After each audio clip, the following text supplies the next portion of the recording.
ಭಕ್ತಿಭಾವದಿಂದ ಯಶಸ್ವಿಗೊಂಡ ಶ್ರೀಗಳ ಜನಜಾಗೃತಿ ಪಾದಯಾತ್ರೆ.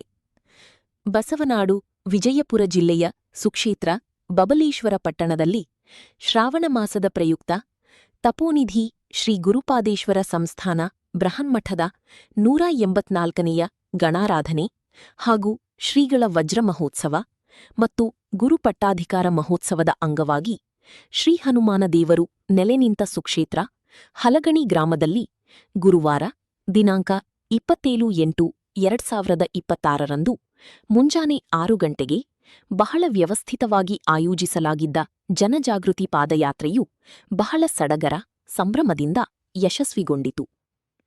ಕಾರ್ಯಕ್ರಮದ ದಿವ್ಯ ಸಾನ್ನಿಧ್ಯ ವಹಿಸಿ ಆಶೀರ್ವಚನ ನೀಡಿದ ಪ್ರವಚನದ ಮಾಣಿಕ್ಯ ಖ್ಯಾತಿಯ ಮಣಕವಾಡದ ಶ್ರೀ ಅಭಿನವ ಮೃತ್ಯುಂಜಯ ಸ್ವಾಮೀಜಿಗಳು, ಈ ದೇಶದ ನಿಜವಾದ ಸಂಪತ್ತು ರೈತನೇ ಆಗಿದ್ದಾನೆ. ಮಾನವ ಜನ್ಮ ನಮಗೆ ಆ ದೇವರು ಕೊಟ್ಟ ದೊಡ್ಡ ಕೊಡುಗೆಯಾಗಿದೆ.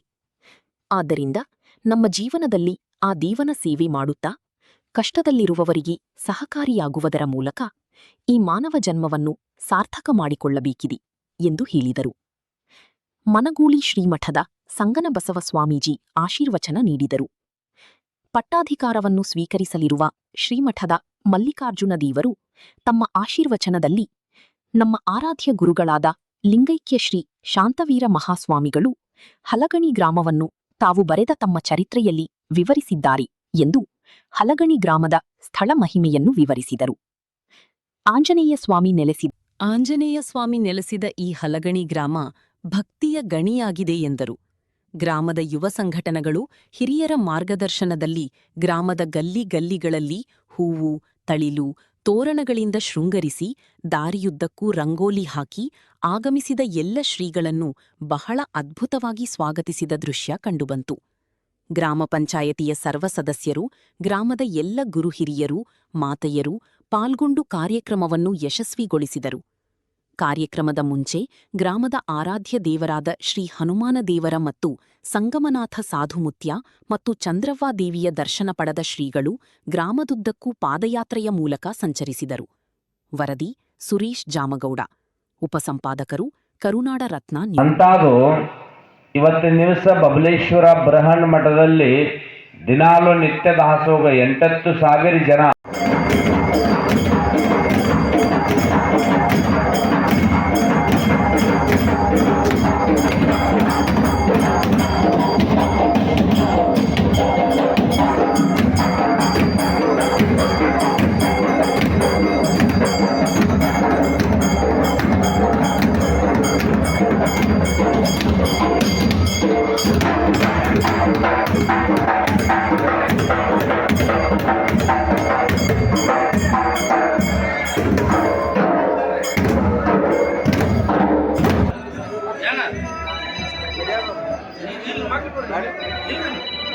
ಮೀಡಿಯಾದವ್ರ ನನ್ನ ಮಗು ನೀವು ಮುಂದೆ ನಾ ಹಿಂದೆ ಹೋಗಿ ನಾ ಹೋಗ್ತಾನಂಗ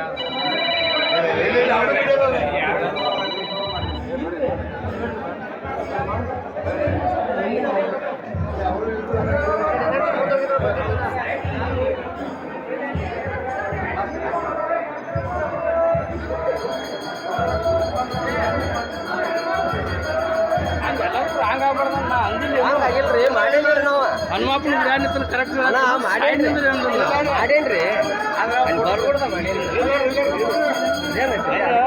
ಇದು ಅದ ರೀ ನಾ ಕೇಳಿದ್ರೆ ನಾ ಸಮಸ್ಯೆ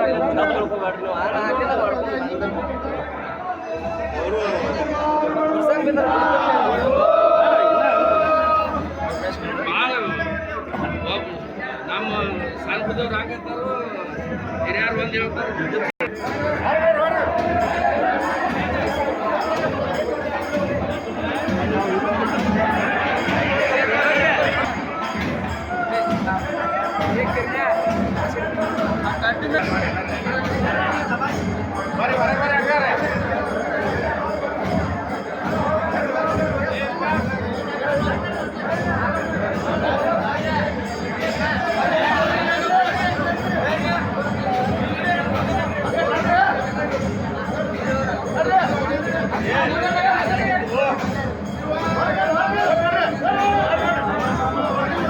ಸಂಬಂಧಪಟ್ಟಂಥ ಮಠ ಅದು ಬಬಲೇಶ್ವರ ಮಠ ಅನ್ನೋದು, ಗುರುಪಾದೇಶ್ವರ ಮಠ ಅನ್ನೋದು ನಾವೆಲ್ಲರೂ ನೆನ್ಪಿಟ್ಕೋಬೇಕು.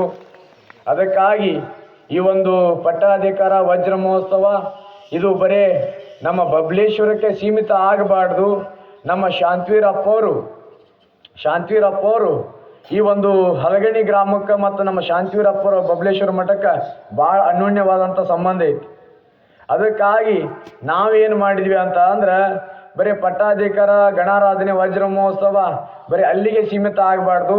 ಯಾವ ಊರಿನ ಮ್ಯಾಗ ನಮ್ಮ ಶಾಂತಿವೀರಪ್ಪರು ಆ ಪ್ರೀತಿಯನ್ನು ಇಟ್ಟಿದ್ದಾರೆ, ಯಾರು ಕಾಳಜಿಯನ್ನು ಇಟ್ಕೊಂಡಿದ್ದಾರೆ, ಆ ಗ್ರಾಮವನ್ನು ಆಯ್ಕೆ ಮಾಡ್ಕೋಬೇಕು ಅಂತ ಅಂದು ನಾವೇನು ಮಾಡಿದ್ದೇವೆ ಅಂದ್ರೆ ಹಲಗಣಿ ಗ್ರಾಮವನ್ನು ಆಯ್ಕೆ ಮಾಡ್ಕೊಂಡಿದ್ದೇವೆ.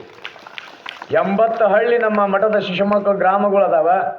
ಅದು 80 ಹಳ್ಳಿ ಒಳಗೆ ನಮ್ಮ ಅಜ್ಜವರ ಚರಿತ್ರೆ ಒಳಗೆ, ಶಾಂತಿವೀರಪ್ಪರ ಚರಿತ್ರೆ ಒಳಗೆ ಹಲಗಣಿ ಎಂಬಂತ ಹೆಸರು ಸಹಿತ ಅದ್ರೊಳಗೆ ಬಂದೈತಿ. ಆ ಒಂದು ಚರಿತ್ರೆ ಒಳಗೆ ಯಾವ ಹಳ್ಳಿ ಹೆಸರು ಬಂದಿದ್ದಾವ ಆ ಹಳ್ಳಿಯನ್ನು ಮಾತ್ರ ನಾನು ಆಯ್ಕೆಯನ್ನು ಮಾಡಿಕೊಂಡಿದ್ದೇನೆ. ಅದಕ್ಕಾಗಿ ತಮ್ಮೆಲ್ಲರಿಗೂ ಹೇಳಕ್ಕೆ ಏನು ಬಂದಿದ್ದೇನೆ ಅಂತ ಅಂದ್ರೆ ಇಂಥ ಒಂದು ಕಾರ್ಯಕ್ರಮ ನಡೆದೈತಿ. ಇದು ಆಧ್ಯಾತ್ಮದ ಚಿಂತನೆಯನ್ನು ಮಾಡುವಂಥ ವಿಶೇಷವಾದಂಥ ದಿನವು ಶ್ರಾವಣ ಮಾಸ ಅಂತ ಅಂದ್ರೆ ಶ್ರವಣವನ್ನು ಮಾಡಬೇಕು. 12 ತಿಂಗಳದಾಗ ನಾವು 11 ತಿಂಗಳ ಬರೀ ನಮ್ಮ ವೈಯಕ್ತಿಕವಾದಂಥ ಸಂಸಾರ ಒಳಗಿರುವಂಥ ಜೀವನವನ್ನು ಸ್ವಾರ್ಥಕ್ಕಾಗಿ ಜೀವನವನ್ನು ಕಳಿತೀಪ. ಆದ್ರೆ 12 ತಿಂಗಳದಾಗ 11 ತಿಂಗಳಿನ ಜೀವನವನ್ನು ಅಲ್ಲೇ ಕಳೆದು ಬಿಡ್ತೀಯ. ಆದ್ರೆ 1 ತಿಂಗಳ ಆದ್ರೂ ಭಗವಂತಗಾಗಿ ಮುಡಿಪಾಗಿಡುವಂಥ ಒಂದು ಶ್ರಾವಣ ಮಾಸವನ್ನು ಪವಿತ್ರವಾದ ದಿನವನ್ನು ಮಾಡಿದ್ದಾರೆ. ತಾವೆಲ್ಲರೂ ಹಲಗಣಿ ಭಕ್ತರು, ಇಲ್ಲೆಲ್ಲ ಅದ್ಭುತವಾದಂಥ ಇತಿಹಾಸವುಳ್ಳಂಥ ಹನುಮಂತ ದೇವರು ಅದಾರೆ, ನಮ್ಮ ಸಂಗಮೇಶ್ವರ ಅದಾರೆ. ತಾವೆಲ್ಲರೂ ಸಂಸ್ಕಾರವಂತರು. ಯಾಕಂತ ಅಂದ್ರೆ ನಾನು ಒಂದು ವಾರದಿಂದ ವಿಚಾರ ಮಾಡಾಕತ್ತಿದ್ದೆ. ಹಲಗಣಿ ಒಳಗೆ ನಮ್ಮ ಪಾಪ ನಿಮ್ಮ ಶಿಶು ಮಕ್ಕಳೆಲ್ಲ ಬರ್ತಿದ್ರು. ಅಪ್ಪರ ಬಂದು ಭೇಟಿ ಹಾಕಿದ್ರು, ಇಲ್ಲ ತಮ್ಮ ನಿಮ್ಮ ಊರಿಗೆ ಇಟ್ಕೋಬೇಕು, ಈ ಹಿರಿಯರು ಕರ್ಕೊಂಬರಿ. ಯಾಕಂದ್ರೆ ನಾನು ನಿಮ್ಗೆ ಗೊತ್ತಿಲ್ಲ, ನೀವು ನಮ್ಮ ಕಾಂಟ್ಯಾಕ್ಟ್ ಇಲ್ಲ, ಅದಕ್ಕಾಗಿ ಹೇಳಿ ಕಳಿಸ್ತಿದ್ದೆ.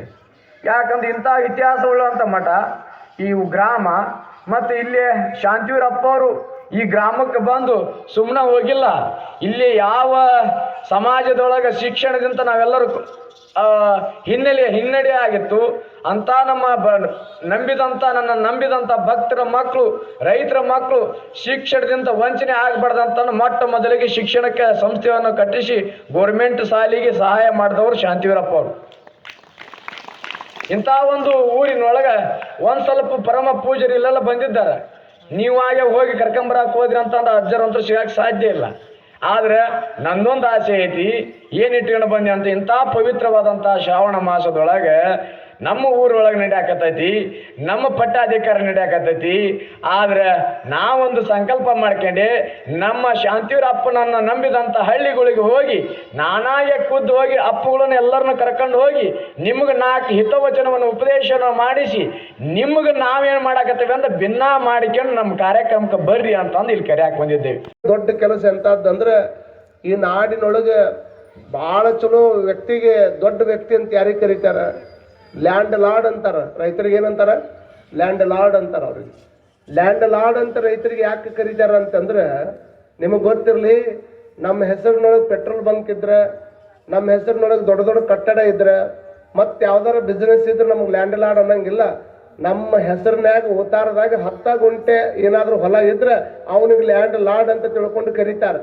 ಯಾಕೆ ಲ್ಯಾಂಡ್ ಲಾರ್ಡ್ ಅಂತಾರೆ ರೈತಗೆ ಅಂತಂದ್ರೆ, KG ಗಟ್ಲೆ ಬಂಗಾರ ಇಟ್ಟು ಜಾಗದಾಗ ಇಟ್ರೆ, KG ಗಟ್ಲೆ ಬಂಗಾರ ಇಟ್ಟು ಜಾಗದಾಗ ಇಟ್ರೆ 4 ಗುಂಜಿ ಕಡಿಮೆ ಆಗ್ತದೆ. 1 KG ಬಂಗಾರ ಒಂದೇ ಜಾಗದಾಗ ಭಾಳ ದಿವಸ ಇಡಬೇಕಾಗ್ತದೆ.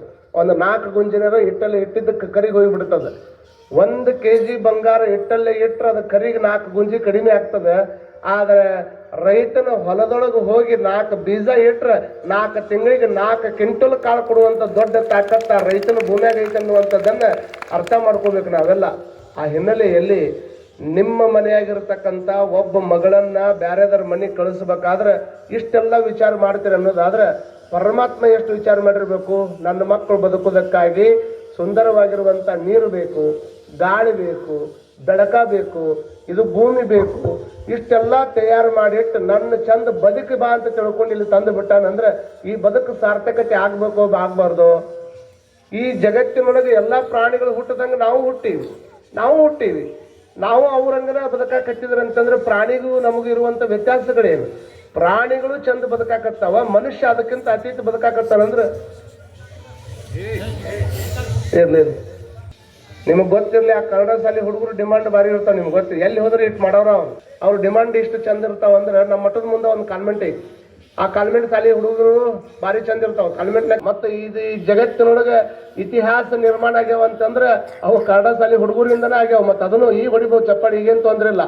ಕಾರಣ ಏನಂತಂದ್ರೆ, ಮತ್ತು ಅದರ ಅವ್ರು ಹೆಂಗಿರ್ತಾರ್ರಿ ಅಂತ ಕೇಳಿದ್ರೆ ನೋಡ್ರಿ ನೀವು, ನಾಯಿ ನೋಡಿ ಮಮ್ಮಿ ಅಂತ ಒಳಗೆ ಹೊಂಟಾನಂದ್ರೆ ಅವ ಕಾನ್ವೆಂಟ್ ಶಾಲೆ ಹುಡುಗ ಅಂತ ತಿಳ್ಕೊಡ್ರಿ ನೀವು. ನಾಯಿ ನೋಡಿ ಮಮ್ಮಿ ಅಂತ ಒಳಗೆ ಹೊಂಟಾನಂದ್ರೆ ಅವ ಕಾನ್ವೆಂಟ್ ಶಾಲೆ ಹುಡುಗ ಅಂತ ತಿಳ್ಕೊಡ್ರಿ. ಇವ ಬರಾಕತ್ತಿದ್ದ ನೋಡಿ ನಾಯಿನ ಓಡಿ ಹೊಂಟೈತಂದ್ರೆ ಅವ ಪಕ್ಕ ಕನ್ನಡ ಶಾಲೆ ಹುಡುಗ ಅಂತಾನೆ ತಿಳ್ಕೊಬೇಕು ನೀವು. ಹಂಗಿರ್ತಾರ ಅವ್ರು. ಎಲ್ಲಿ ಹೋದ್ರು ಅವ್ರು? ಊಟಕ್ಕೆ ಹೋದ್ರ? ನಾನು ಹೇಳಬೇಕಾಗಿರುವಂತಹದ್ದು, ಇಷ್ಟು ಅದ್ಭುತವಾಗಿರುವಂಥ ಶರೀರವನ್ನು ಭಗವಂತ ಕೊಟ್ಟ. ಈ ಶರೀರವನ್ನು ನಾವು ಉಪಯೋಗ ಮಾಡ್ಕೋಬೇಕಲ್ಲ. ಅದಕ್ಕೆ ಬಸವಣ್ಣನವರು ಒಂದು ಮಾತು ಹೇಳ್ತಾರ, ಕೂಡಲ ಸಂಗನ ಒಲಿಸ ಬಂದ ಪ್ರಸಾದ ಕಾಯವ ಕೆಡಿಸಲಾಗದು. ಇದು ಯಾರನ್ನ ಒಲಿಸಕ್ಕೆ ಬಂದದ? ನಾವು ಅಂತೀವಿ ಯಾರನ್ನ ಇಂಪ್ರೆಸ್ ಮಾಡ್ಬೇಕಂತ ಮಾಡೀವಿ ನಾವು. ಒಂದು ಹೆಣ್ಣು ಗಂಡನ್ನ ಇಂಪ್ರೆಸ್ ಮಾಡೋದು ದೊಡ್ಡದಲ್ಲ, ಒಂದು ಗಂಡು ಹೆಣ್ಣನ್ನ ಇಂಪ್ರೆಸ್ ಮಾಡೋದು ದೊಡ್ಡದಲ್ಲ. ಈ ಜಗತ್ತಿನಾಗೆ ಇಂಥ ಇಂಪ್ರೆಸ್ಗಳು ಭಾಳಷ್ಟು ನಡೆದಾವ ಈ ಜಗತ್ತಿನಾಗೆ. ರೊಕ್ಕ ಇದ್ದಾವ ಯಾರನ್ನೋ ಇಂಪ್ರೆಸ್ ಮಾಡೋದು, ಇನ್ನೊಬ್ಬರು ಯಾರೋ ಇಂಪ್ರೆಸ್ ಮಾಡೋದು, ಇವೆಲ್ಲ ನಡೀತಿರ್ತಾವ. ಗಂಡು ಹೆಣ್ಣನ್ನ ಇಂಪ್ರೆಸ್ ಮಾಡೋದು ದೊಡ್ಡದಲ್ಲ, ಹೆಣ್ಣು ಗಂಡನ್ನ ಇಂಪ್ರೆಸ್ ಮಾಡೋದು ದೊಡ್ಡದಲ್ಲ. ಯಾರು ಇಂಪ್ರೆಸ್ ಆಗಬೇಕು ಅಂತಂದ್ರೆ ಯಾರು ಜನ್ಮ ಕೊಟ್ಟಾರ, ಯಾರು ಜನ್ಮ ಕೊಡೋದಕ್ಕೆ ಕಾರಣರಾಗ್ಯಾರ, ಇಂಥ ವ್ಯಕ್ತಿ ಹುಟ್ಟಿಸಿದ್ದಕ್ಕೆ ಆನಂದ ಆಗೈತೆ ಅಂತ ಅವ್ರು ಇಂಪ್ರೆಸ್ ಆಗಬೇಕೇ ಹೊರತಾಗಿ ಕಂಡವ್ರು ಇಂಪ್ರೆಸ್ ಆದ್ರೆ ಈ ಬದುಕಿಗೆ ಅರ್ಥನೇ ಇರೋದಿಲ್ಲ ಅನ್ನುವಂಥದ್ದನ್ನ ನಾವೆಲ್ಲರೂ ತಲೆಯಾಗಿ ಇಟ್ಕೊಳ್ಬೇಕಾಗ್ತದೆ. ದೇವ್ರು ಅನ್ಕೋಬೇಕು ಒಂದು ಕ್ಷಣ, ಎಂಥ ವ್ಯಕ್ತಿಗೆ ಜನ್ಮ ಕೊಟ್ಟಿನಲ್ಲಪ್ಪ ಈ ಭೂಮಿ ಮೇಲೆ ಅಂತ. ಇಲ್ಲಿ ಭೂಮಿ ಮೇಲೆ ಎಷ್ಟು ಅದ್ಭುತವಾಗಿರ್ತಕ್ಕಂಥದ್ದು. ಒಂದು ಮನೆ ಕಟ್ಟಬೇಕಾದ್ರೆ 8 ಮಂದಿ ಇಂಜಿನಿಯರ್ ಕಡೆ ನೀವು ಒಂದು ಸಲಹೆ ತಗೋತೀರಿ, ಅವ್ರದ್ದು ಒಪಿನಿಯನ್ ತಗೋತೀರಿ. ಬರೀ ಜಸ್ಟ್ ಒಂದು ಮನೆ ಕಟ್ಟಬೇಕಾದ್ರೆ ಇಷ್ಟಕೊಂಡು ಒಪಿನಿಯನ್ ತಗೋತೀರಿ ಅನ್ನೋದಾದ್ರೆ, ಪರಮಾತ್ಮ ಇಷ್ಟು ದೊಡ್ಡ ಜಗತ್ತನ್ನು ನಿರ್ಮಾಣ ಮಾಡ್ಯಾನಲ್ಲ, ಎಷ್ಟು ಅದ್ಭುತವಾದಂಥ ಜಗತ್ತನ್ನು ನಿರ್ಮಾಣ ಮಾಡ್ಯಾನ ಅಂತ ಮಾಡ್ರಿ ನೀವು. ಭಗವಂತ ಭೂಮಿ ಬಿಟ್ಟು ಸೂರ್ಯ 15 ಕೋಟಿ ಕಿಲೋಮೀಟರ್ ದೂರ ಅದಾನ. ಭೂಮಿ ಬಿಟ್ಟು ಸೂರ್ಯ 15 ಕೋಟಿ ಕಿಲೋಮೀಟರ್ ದೂರ ಅದಾನ. ಅವನ ಕಿರಣಗಳು ಬಂದು ಭೂಮಿ ಮುಟ್ಟಬೇಕು ಅಂತಂದ್ರೆ 8 ನಿಮಿಷ 20 ಸೆಕೆಂಡ್ ತಗೊಂತದ. 1 ಸೆಕೆಂಡಿಗೆ 3 ಲಕ್ಷ ಕಿಲೋಮೀಟರ್ ಸ್ಪೀಡ್ನೊಳಗೆ ಸೂರ್ಯನ ಕಿರಣಗಳು ಭೂಮಿ ಬರ್ತಾವ. ನಾ ಕೇಳ್ತೀನಿ ನಿಮಗೆ, ಹಂಗ ಈ ಭೂಮಿ ಬಿಟ್ಟು 15 ಕೋಟಿ ಕಿಲೋಮೀಟರ್ ದೂರ ಅದಾನ ಅಂತ ತಿಳ್ಕೊಂಡು 40 ಡಿಗ್ರಿ 42 ಡಿಗ್ರಿ ಬಿಸಿಲು ಬಡಿಯಾಕತೈತಿ ನಮ್ಗೆ. 1 ಡಿಗ್ರಿ ಹೆಚ್ಚಾದ್ರೆ ನಾವ್ಯಾರು ಮುಂಜಾನೆ ಕೆಲ್ಸಕ್ಕೆ ಹೋಗಂಗಿಲ್ಲ, ರಾತ್ರಿ ಕೆಲ್ಸಕ್ಕೆ ಹೋಗ್ಬೇಕಾಕೈತಿ. ಮತ್ತು ಅವನ ಕನ್ನಡ ಎಷ್ಟು ದೊಡ್ಡದೈತಿ ಭಗವಂತಂದ್ರೆ ಕುಂತವ್ರು ಅಷ್ಟ ಜಸ್ಟ್ ಥಿಂಕ್ ಮಾಡ್ರಿ. 15 ಕೋಟಿ ಕಿಲೋಮೀಟರ್ ದೂರ ಇರಾವ, ಇನ್ನೊಂದು 50 ಲಕ್ಷ ಕಿಲೋಮೀಟರ್ ಹತ್ತಿರ ಇದ್ದಿದ್ರೆ ಈ ಭೂಮಿ ಬದುಕತ್ತಿದ್ದಿಲ್ಲ. ಯಾಕೆ? ಎಲ್ಲ ನೀರು ಸುಟ್ಟು ಹೋಗಿಬಿಡ್ತಿತ್ತು.